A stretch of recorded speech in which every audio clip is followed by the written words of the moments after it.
This true story details the events of a legitimate UFO encounter and alien abduction that a group of 4 friends experienced while they were camping in the wilderness of Allagash, Maine in the United States. A simple, friendly gesture to welcome the alien UFO would be just the beginning of a strange and frightening ordeal that all 4 men would corroborate as absolute fact. So make sure to hit that like and subscribe button and turn on all of the notifications so you don't miss any of our uploads. And if you find today's secret hidden in the background and you are the first person to post the timestamp in the comments below, then we will pin you to the top of the comments. Okay, let's get into it.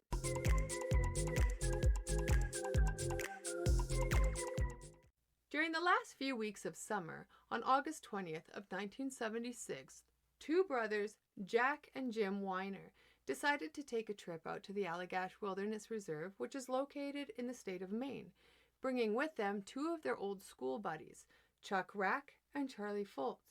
They headed out early that morning, and when they finally arrived to their destination, they were eager to explore. So quickly, they unpacked their canoes and gathered up all of their camping gear from their vehicle, and then, when they were all ready to go, they headed off into the forest, making their way down to the river with plans to reach a body of water known as Big Eagle Lake. They spent the next 6 days traveling in their canoes down the river until, on August 26th, they reached Big Eagle Lake, where they pulled their boats to shore, dropped their gear, and then built a massive bonfire. And once the fire was raging, they hopped back into their canoes and went out onto the lake and began to fish. As they were sitting out on the water relaxing and fishing, Chuck, one of the friends, started to get an uneasy feeling. Floating out on the open waters of the lake, he started to feel like something was watching them through the darkness that was beginning to fall all around them. And as he began to look around and try to figure out what the source of this feeling was, he looked over his shoulder, and just as he did, he noticed off in the distance some bright flashing lights floating in the sky not far away. Chuck was taken aback by these lights because they were completely out of the ordinary. They weren't an airplane or something you would expect to see in the sky. These lights were different, and they bewildered Chuck into silence for a few moments before he managed to call out to his 3 friends who clearly hadn't noticed the lights yet. Then all 4 men watched as the matter around the lights materialized into a UFO right in front of them, while the lights continued to pulsate. The men continued to stare at it, not knowing what to do. They were standing fully exposed out in their canoes on the lake, and then Charlie Fultz had an idea. He reached into his pocket and pulled out his flashlight, and then he pointed it at the UFO and proceeded to click the on-off switch to send out the standard SOS signal of 3 short light blasts, and then 2 long light blasts, and then another 3 short light blasts. And with that, the men received an immediate response from the UFO, and that response was that it began to move towards the canoes. They all stared in disbelief as the approaching UFO sent out its own light beam in response to the flashing light, illuminating the entire section of the lake where they were sitting. And as it approached, all 4 of them began to get a sinking feeling that the UFO was looking for them. Absolutely terrified, the men picked up their canoe paddles and began to furiously row their canoes to shore in a frantic attempt to get away from the UFO. But their efforts were useless because the beam of light emitting from the UFO easily passed over the water and settled on them as they panicked.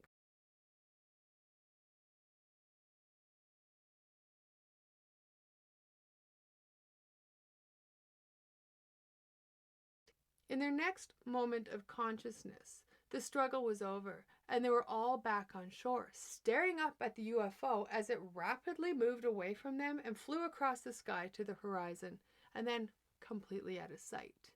The 4 of them just lay there on the shore, unsure of how they got off the lake and out of the canoes. They were totally confused with what had happened. It was almost as if they had all been drugged and all the drugs were finally wearing off. The only thing they were sure of at that moment was that they were happy the UFO was gone.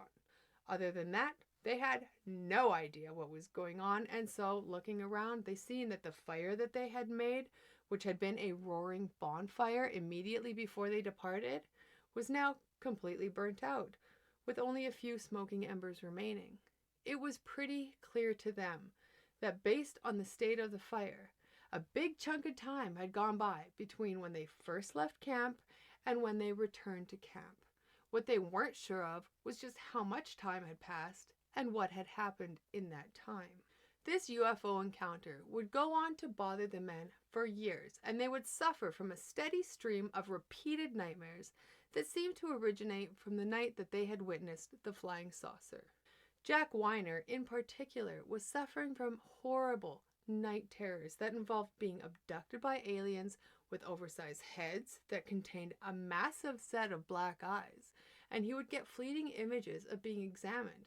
And then during his dream, he would look over his shoulder and he would see the other three men sitting naked on a bench, seemingly unable to move, almost as if they were waiting in a doctor's office for their turn to be examined.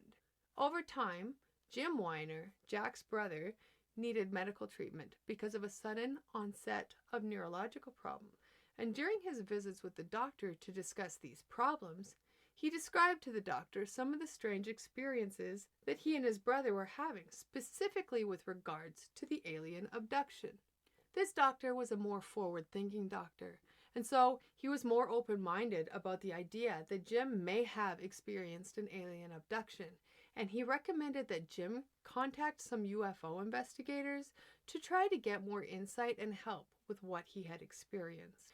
And so, listening to the advice of the doctor, Jim managed to get in contact with Raymond Fowler, who was a UFO researcher. And as soon as Fowler heard about the story, he was intrigued because this account was a near-perfect UFO and alien abduction case in which 4 separate witnesses had encountered the same exact thing.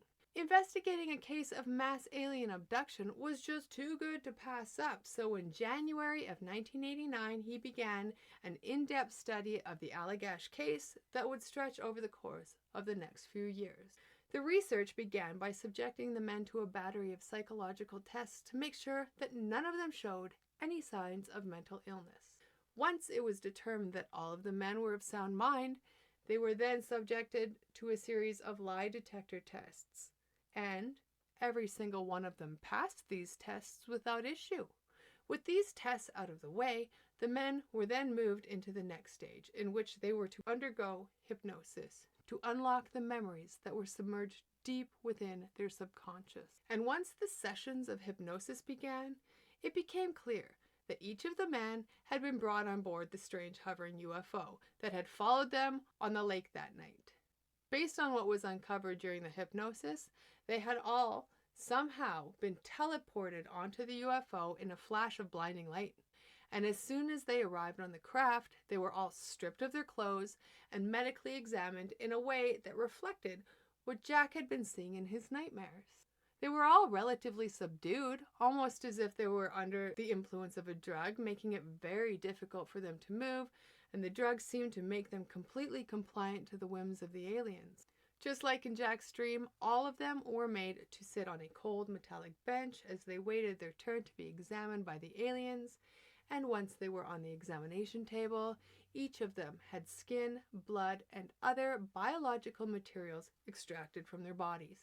And unlike other, more elaborate abductions, as soon as the Allagash aliens got the samples that they wanted, they were ready to put their humans back where they found them. And as soon as each of the men were examined in this manner, they were simply lined up and marched right out the examination room towards an opening in the craft. The men were then transferred back to the ground the same way they had been brought on board. But even with these answers, the 4 men were never really able to be at ease with what had happened, feeling like their lives were somewhat shattered in the process, knowing that things would never be the same as they were before the abductions. One of the friends, Chuck Rack, has been described as an unstable man with a violent temper, even by his friends, and in recent years, Chuck has spoken out to cast some doubt on his alien encounters, saying in 2016 he had never been on board the UFO. He does still maintain that they had an alien encounter with the UFO over the lake, but he insists that there was no missing time and that they were never abducted by the craft. However, the rest of the men still stand by their story, fully believing that the events of that night pushed Chuck to the point of a mental break, which is why he now denies some of the things that had taken place on board the UFO. So that's going to wrap it up for this video. Thank you for watching, and if you haven't already, please make sure to like and subscribe so you don't miss any of our Creepyville stories.